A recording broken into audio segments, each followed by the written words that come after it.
We were surprised and delighted. We set out to make a film that we wanted to see, and never set our sights on it becoming what it has become. We just wanted to make the best film that we could make, and when we started to hear from other directors like, you know, Tarantino and George Romero and John Landis, and all sort of, you know, supporting us, we were amazed and still am. En fait, on a été tout à fait surpris et ravis, évidemment, mais c'est vrai que ça a été la première surprise, a été tout d'abord pour nous, nous dit Simon. En fait, au départ, on a vraiment voulu faire un film qu'on avait, nous, envie de voir. C'était la première chose qu'on avait envie, c'était juste de faire un film pour nous, un film qui nous fait plaisir de la meilleure manière possible, mais pour nous faire plaisir avant tout. Et puis bien sûr, on ne s'attendait pas du tout au succès, comme vous l'avez dit, phénoménal, qui s'est ensuivi. Et quand on a commencé à entendre, à lire que des réalisateurs comme George Romero, comme John Landis ou comme Quentin Tarantino parlaient du film en bien et le soutenaient de cette manière-là, on a été complètement étonnés nous-mêmes. Donc on a été les premiers étonnés de ce qui s'est passé avec ce film, Shaun of the Dead.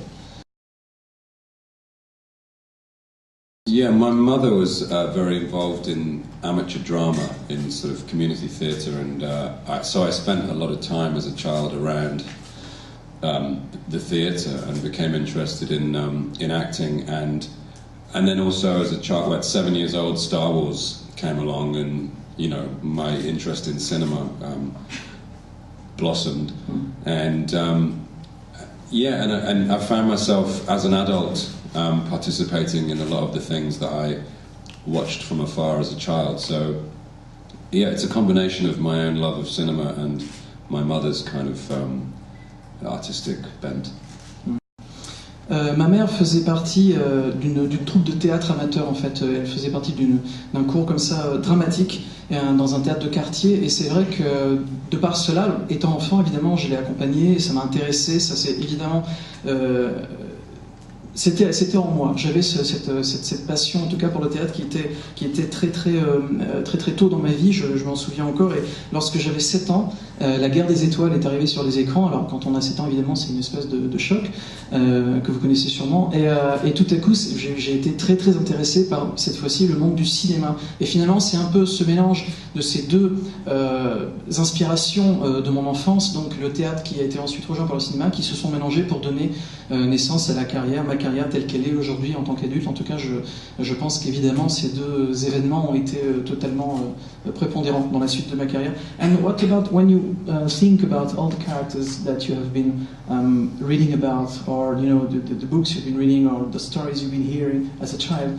Is there any character today that you still haven't been able to play and that you wish you played someday? Not really. I mean, it's difficult to... These things all kind of happen by accident. Like I didn't ever set out to play Scotty in Star Trek. I got an email from J.J. Abrams just saying, "Do you want to play Scotty?" And it didn't occur to me that that opportunity would ever arise. So when it did, I was just very excited to do it. There are plenty of characters in literature and you know, theatre and cinema that would be fun to play.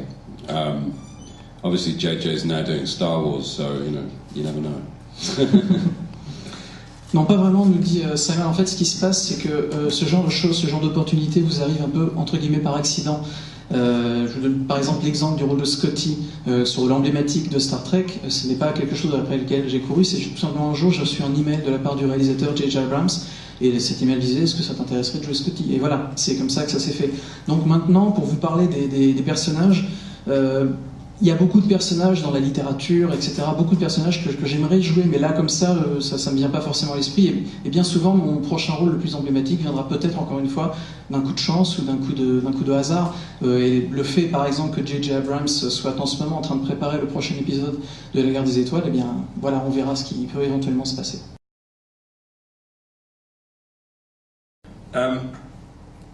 I remember when I did my film course at university, my film lecturer, who's called George Brandt, he told us that after the course was finished, we'd never be able to watch a film in the same way again. And he was kind of right, in a way. But you can't unlearn what you know about cinema. You know, when I see a film, I know how it was made, and I can tell what is dubbed, and but you push that to the back of your mind, and you turn it down like static. And I can still watch a film and be thoroughly involved in it, and scared and happy, and because I choose to believe in it. You can sit back and go, no, I can see that's a set, and that's been ADR or whatever, but it's more demanding, I guess. Yeah. It's like The Life of Pi. You've seen The Life of Pi, the movie? That film is all about faith. It's about what you choose to believe, not even necessarily what you believe. So when I watch a film, I try and suspend my disbelief and my knowledge of cinema and just enjoy it as a spectator, as a child. Simon se rappelle, avec cette question, il se rappelle de son professeur à l'université lorsqu'il prenait des cours donc, de cinéma, le professeur qui lui a dit que lorsqu'ils auront terminé de suivre donc, ce cours sur le cinéma, sur la cinématographie, ils ne verraient plus jamais les films de la même manière. Et quelque part, il avait raison. Parce que c'est vrai qu'encore une fois, Simon nous le dit, vous le savez, donc il a réalisé, il a écrit, il a été acteur, etc., depuis déjà longtemps. Donc forcément, lorsqu'il voit un film, voilà, il sait ce qui se passe, il sait comment ils ont fait ça, il sait où se trouve la caméra, il sait où se trouvent les éclairages, etc. Mais quelque part, ça, il le sait. Mais lorsqu'il voit un film qui lui plaît, il décide, consciemment, inconsciemment, il décide de mettre tout ce bagage qu'il a acquis dans la fabrication des films, de le mettre à l'arrière, comme ça, en dehors, et puis de se laisser aller, vraiment de se laisser emporter par le film, etc. Donc évidemment, il est un petit peu plus exigeant, mais voilà, c'est encore une fois, c'est un choix. Et quelque part, ça rejoint un petit peu le thème d'un film qu'il a vu il n'y a pas très longtemps, donc La vie de Pi, Life of Pi, je sais, encore une fois, je ne sais pas le titre français, l'Odyssée de Pi, merci, je ne vis pas en France. Et donc voilà, et donc lorsqu'il a vu ce film, c'est un film qui vous parle, non pas de la foi, mais de ce que l'on décide, de ce en quoi on décide de croire. Et quelque part, voilà, lorsque l'on décide de se laisser aller dans un film, même si on sait, etc., lorsqu'on décide de se laisser aller, eh bien, précisément, on se laisse aller, en tout cas, on se laisse emporter par le film, et donc, oui, il est encore capable d'apprécier un film à 100% de son registre émotionnel.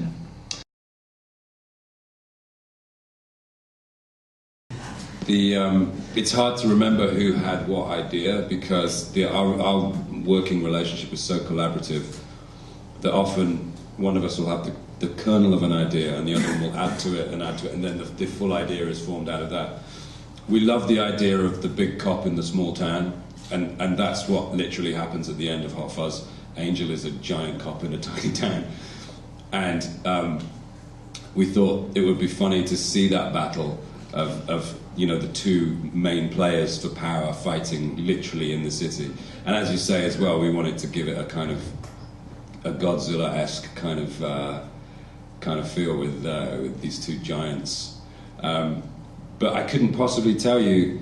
I think I certainly grew up in a town where there was a model village nearby, and that might have come up initially, and then it grew into that eventually. But Edgar and I write in such a way that it's impossible to determine who came up with what in the end, because every idea Edgar has, I add to, and every idea I have, Edgar adds to. And so what you see in the end is very much a collaboration. Alors première question portée sur Hot Fuzz vers la fin du film, donc cette bataille titanesque entre les deux géants entre guillemets, qui rappelle effectivement énormément les batailles de Godzilla lorsqu'ils sont en train de se battre dans une ville miniature. Et la question c'était d'où venait cette inspiration donc, de Godzilla, etc. Et Simon nous dit que lorsqu'on se replonge dans cette période d'écriture d'un film, de préparation d'un film, et qu'on essaie de se rappeler qui a eu l'idée, de quoi, etc., c'est très difficile, surtout dans la collaboration qu'il a avec Edgar, parce que c'est une collaboration qui est vraiment très... Ils collaborent vraiment à fond tous les deux. Et de cette manière-là, parfois il y a quelqu'un qui a le début, le noyau d'une idée, et puis la deuxième personne, hop, rapporte des éléments, etc. Et finalement, c'est vraiment un travail qui est tellement... Une telle collaboration qui est impossible de vraiment séparer des idées de l'un de l'autre. Donc c'est vraiment une idée qui est venue des deux. Mais c'est vrai que Simon nous dit qu'il a tout de suite beaucoup aimé l'idée du flic géant, comme ça, qui se balade, donc Angel, et donc ce flic géant qui se balade dans la ville miniature, effectivement dans le même style que Godzilla, et il pensait que ce serait serait drôle tout simplement de les voir se battre comme ça dans cette ville. Mais encore une fois, voilà, c'est très difficile pour lui de se rappeler exactement qui a eu l'idée. C'est à 50-50, l'idée venait des deux. Yeah, it was a different experience. I mean, we came to it in the same way that we always come to it, with a complete script, you know. But when you're working with the likes of Seth Rogen and Jason Bateman, people that are used to improvising, there's room to allow that a little more. Also, the script, it was the most expensive film we've made. The special effects alone cost like a lot of money, and there was pressure from us, from the studio, to make it a certain kind of film.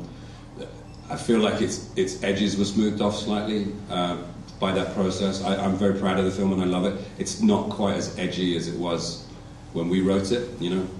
But I think, as I say, when you work with actors that are good improvisers, you want to let them do stuff. And Seth and Jason and Kristen Wiig and Bill Hader all come up with great stuff, which we incorporated in. But we also shot the script as we wrote it as well. Also, we wanted Paul himself to be a very naturalistic character. We wanted him to feel like he was there. And we had to figure out a way to do that because Seth wasn't there on the day. He was making the Green Hornet. So Joe LaTrulio, who was one of the actors in the movie who played Agent O'Reilly, he played Paul. And we tried to keep the dialogue very conversational so that we could interact with him in a conversational way. And afterwards, in post-production, Seth recreated the stuff that Joe had improvised, so that Paul, when you see the movie, it's like he's just there hanging out with us, you know, and he's an incredible creation in terms of the CG, and I think that really works. If I have a regret about the movie, it's that it could have been a little less family friendly. Simon nous dit que c'est vrai que ça a été une expérience assez différente de tout ce qu'il a vécu jusqu'à présent en termes d'écriture, parce que des acteurs comme Jason Bateman ou comme Seth Rogen, ce sont des acteurs qui improvisent beaucoup et qui sont très bons dans l'improvisation. Donc forcément, ça a été une expérience tout à fait différente de ce qu'il a pu faire jusqu'à maintenant. Et puis aussi, un autre aspect qui est important également, c'est que Paul est jusqu'à présent le film le plus cher sur lequel il est travaillé en tant que scénariste, pardon. Parce que les effets spéciaux que l'on voit dans le film ont coûté très très cher. Et donc évidemment il y a eu énormément de pression de la part des studios qui ont donné beaucoup d'argent puisque donc le film était très cher. Et cette pression elle s'est appuyée sur pas mal d'aspects, et notamment sur le personnage par exemple de Paul. Et le scénario est beaucoup moins tendancieux qu'il l'était au moment de l'écriture. Ils ont été entre guillemets un peu obligés de retravailler 2-3 choses pour que ce soit d'arrondir les angles. Voilà, on va dire arrondir les angles. Et tous les comédiens avec lesquels il travaillait encore une fois étaient très bons dans l'improvisation. Ils ont apporté beaucoup de choses. Et puis également, il voulait que le personnage de Paul soit le plus réaliste possible. Or, il se trouve que Seth Rogen, donc le comédien qui parle, qui fait la voix de Paul, n'était pas présent sur le tournage parce qu'il travaillait sur Green Hornet, dont j'ai oublié le titre français. Pardon. Pardon ? Le frelon vert. Le frelon vert, merci. Il travaillait sur le frelon vert et donc n'était pas présent au moment du tournage. Mais il voulait quand même recréer, donc ils ont fait appel à un autre comédien qui lui était présent et renvoyait la balle et faisait des blagues, etc., etc. Et ce qui donnait cet aspect très comme une conversation constante entre les personnages et donc donnait à Paul cette dimension humaine. Enfin, les personnages n'étaient pas en train de parler à un petit bout de bâton que quelqu'un était en train de faire passer à droite à gauche, ils étaient en train de parler à quelqu'un, vraiment.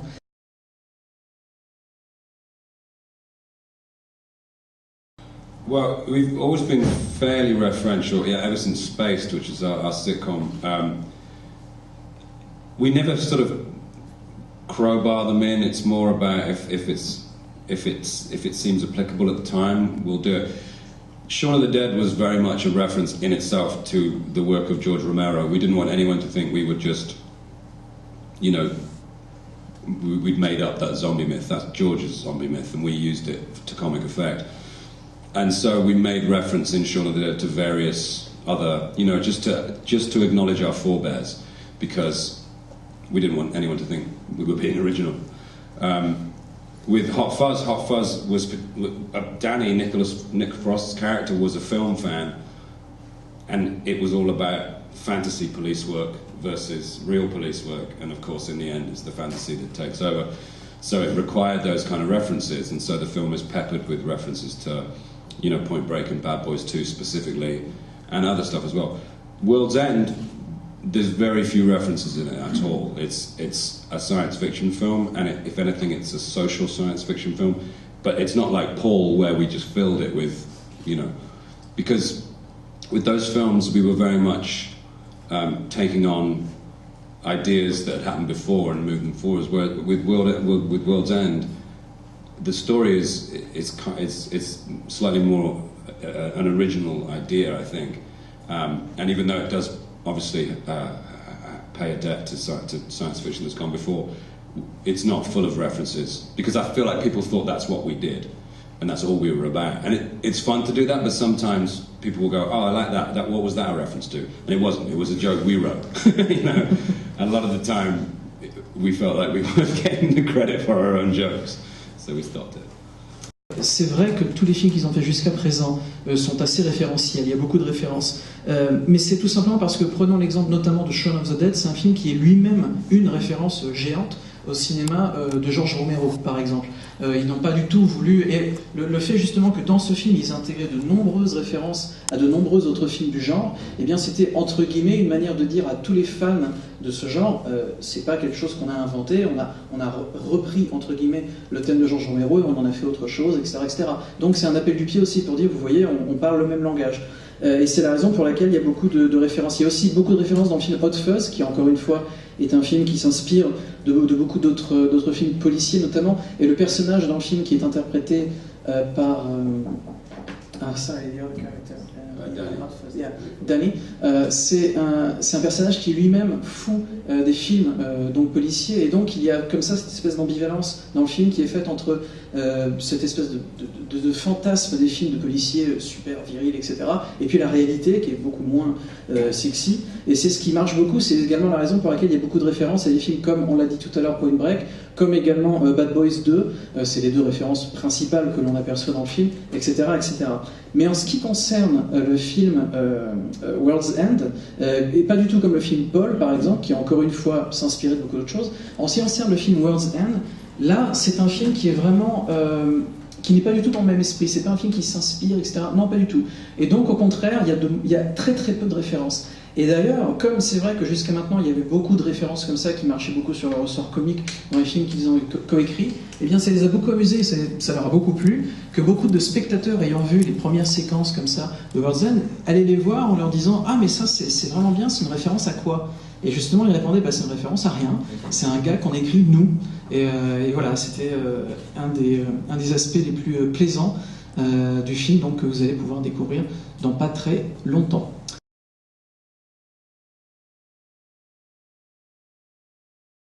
Well, we finished shooting it on the 21st of December 2012, which was the day the world was supposed to end. So the Mayans got it right. The world's end ended, not the world. It's out in August, I know, in the UK, and I think European releases a similar time. I think people always say this when they've got a new thing out. I think it's the best thing that we've done. I think it culminates... it's the combination of the other two films, Shaun of the Dead and Hot Fuzz. It's like Shaun of the Dead times Hot Fuzz equals The World's End. And it wraps up a lot of the ideas that we've been toying with over the years, and it's very dark, but it's very silly, and I can't wait for you to see it. Et en ce qui concerne le prochain film, donc La fin du monde, enfin je ne sais pas si ce sera le titre français, mais en tout cas c'est le titre anglais, le tournage s'est arrêté le 21 décembre dernier, qui donc, vous le savez, était le jour de la fin du monde, enfin en tout cas ce qui était prévu, donc le monde ne s'est pas arrêté, mais le tournage s'est arrêté, et le film sortira en août prochain sur les écrans britanniques. Alors après, en ce qui concerne la distribution dans les autres pays, Simon n'a pas le détail tout de suite en tête, mais ce sera aux alentours d'août, et il nous dit que c'est sans doute un peu une phrase qu'on entend un peu souvent, mais en tout cas il nous dit que, en ce qui le concerne, c'est le meilleur film qu'ils aient réalisé jusqu'à maintenant. C'est le meilleur film, c'est vraiment la somme des films qu'ils ont fait auparavant, et quelque part c'est vraiment ça, c'est Shaun of the Dead plus Hot Fuzz égale World's End. Et voilà, et donc il espère que vous avez apprécié ce film, qui sortira donc dans quelques mois, sur les écrans français, à n'en point douter. No, because we're still very much working on The World's End. We've finished principal photography, but there's a lot more to do, you know, in the edit and the effects, and so we haven't really finished making it yet. It won't be finished until, you know, for a few months. In terms of what we do next, I don't know. I mean, we're definitely going to work together because we like working together, and it's a very safe environment to work in when you're surrounded by people you trust implicitly. So it'll be something, but I have no plans. I don't think I'm going to be an Ant-Man. Edgar hasn't asked me, and I won't ask Edgar, because if he wants me, he'll ask. And I know he likes to keep his American cinematic efforts separate from his British ones in a way. Like, he specifically didn't cast any British actors in Scott Pilgrim versus the World. Well, he did, but he didn't realise he was British. Yeah, so I don't know. If he offers me a role, then I will absolutely say no. No, I'll say no. I don't know. Yes. The script's great, by the way. Donc c'est vrai que maintenant que cette trilogie est terminée, quels sont les prochains projets de Simon ou d'Edgar d'ailleurs? Qu'est-ce qu'ils vont faire? En fait, la réponse tout simplement de Simon, c'est qu'ils n'ont pas encore réellement réfléchi à la question, parce que le film, donc World's End, n'est pas vraiment terminé. Ils ont terminé le tournage, mais ils n'ont pas du tout terminé le film. Il y a encore beaucoup de choses qui vont se passer sur le montage, sur le mixage, sur les effets spéciaux, etc., etc. Il y a encore pas mal de mois de travail. Donc là, ils sont encore en plein dans le film, ils n'ont pas encore réellement réfléchi à ce qu'ils allaient faire après. Mais bon, comme on pose la question à Simon, il nous dit qu'évidemment, il serait ravi de retravailler avec Edgar de nouveau, et que pourquoi pas, mais pour l'instant, ils se sont pas encore réellement penchés sur la question. Mais c'est vrai que travailler ensemble, c'est agréable, parce qu'ils se connaissent très très bien, ils n'ont pas besoin d'expliquer les choses pendant des heures, et puis c'est très rassurant de travailler avec quelqu'un qu'on connaît aussi bien. Maintenant, en ce qui concerne Edgar, c'est quelqu'un qui tient toujours à bien séparer sa carrière entre guillemets britannique de sa carrière américaine. Donc on verra ce qui va se passer par la suite, et si il a un prochain projet et qu'il souhaite que je joue dedans, par exemple, je serai, encore une fois, de Simon, je serai ravi de lui dire non, il sera ravi de lui dire oui. Mais encore une fois, pour l'instant, voilà, on ne sait pas encore. C'est encore le World's End, c'est vraiment le film qui les occupe à 100% en ce moment, et encore pour quelques mois.